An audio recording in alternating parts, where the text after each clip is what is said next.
बात करनी है। साहब प्लीज मेरी बात सुनिए। चलिए बाहर चलिए। सर पिछले 4 हफ्तों से मैं आपकी अपॉइंटमेंट लेने की कोशिश कर रही हूँ और आप हर बार मुझे टाल देते हैं। आज मैं यहाँ से नहीं जाने वाली। देखिए प्लीज यहाँ लोग बैठे। Neha Sen Gupta from India times. Actually मैं इंडियन पीनल सिस्टम पे एक इवैल्यूएटरी आर्टिकल लिख रही हूँ। मुझे आपका ज्यादा वक्त नहीं चाहिए, सिर्फ 5 मिनट। नहीं देखिए प्लीज लिसन टू मी।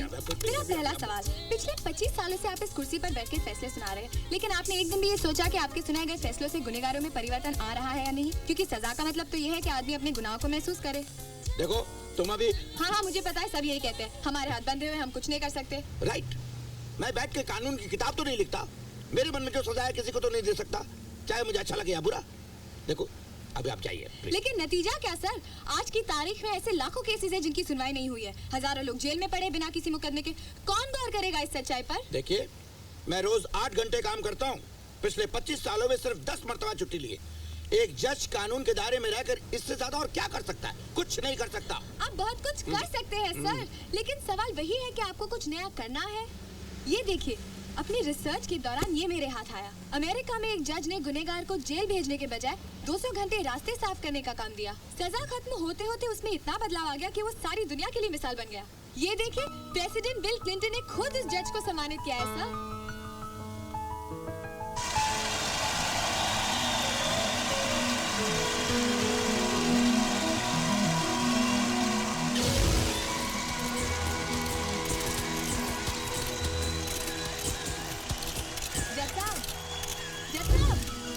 हम क्यों ऐसी सजा नहीं दे सकते?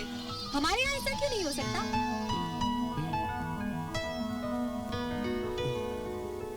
इस कुर्सी पर बैठकर पिछले 25 सालों में मैंने कई फैसले दिए हैं, पर आज का मेरा ये फैसला सजा नहीं सबक है।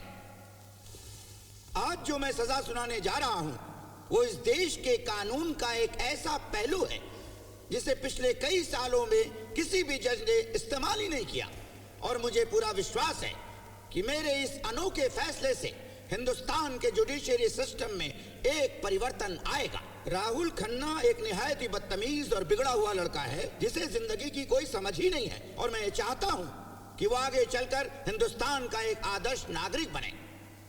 सारी जिंदगी का तजुर्बा जिनके पास हो, उन बुजुर्गों के अलावा इस नई पीढ़ी को संस्कार सिखाने वाला भला और कौन हो सकता है? और इसी बात को ध्यान में रखते हुए मैं राहुल खन्ना को शहर से दूर आशियाना वृद्धाश्रम में पूरे 1 महीने रहकर बुजुर्गों की सेवा करने की सजा सुनाता हूँ। इस सजा के दौरान राहुल खन्ना अपने घर वापस नहीं आ सकते और न ही उनके कोई दोस्त या परिवार वाले वहाँ रहने जा सकते हैं। वहाँ रहकर राहुल को वृद्धाश्रम के हर नियम का पालन करना होगा, और इस दौरान अगर उसने कोई बदतमीजी की या वहाँ से भागने की कोशिश की या फिर उसके खिलाफ एक भी कंप्लेन आई तो उसकी ये सजा दुगनी हो जाएगी। और उसके बावजूद भी अपनी हरकतों से बाज नहीं आया तो उसे जेल में डाल दिया जाएगा। आप तो बिल्कुल हमसे बात करते नहीं। और आप विश्वास ही नहीं करेंगे, पर जज मूर्ति ने राहुल खन्ना को, निरंजन खन्ना के बेटे को पूरे 1 महीने वृद्धाश्रम में रहकर सेवा करने की सजा सुनाई है। मैं इतनी खुश हूँ। जज मूर्ति ऐसी सजा सुनाएंगे, मैंने तो ये सपने में भी नहीं सोचा था। क्या कंक्लूजन है मेरे आर्टिकल के लिए? कल तो इसे मैं अपने फ्रंट पेज पर छाप ही रही हूँ। ये देखिए, my article is also ready. कचरे के डिब्बे में फेंक दो इसे। हम क्या गॉसिप मैगजीन प्रिंट करते हैं? और क्या होगा तुम्हारी इस फ्रंट पेज न्यूज से? रबिश। एक अनोखी सजा, कानून में नया परिवर्तन, क्या लिखोगी तुम?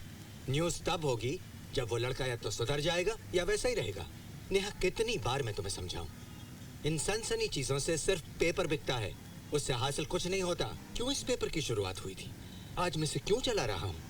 हमेशा मैं तुमसे कहता आया हूँ कि लिखने से पहले 1 मिनट रुको, सोचो क्यों लिख रही हो तुम।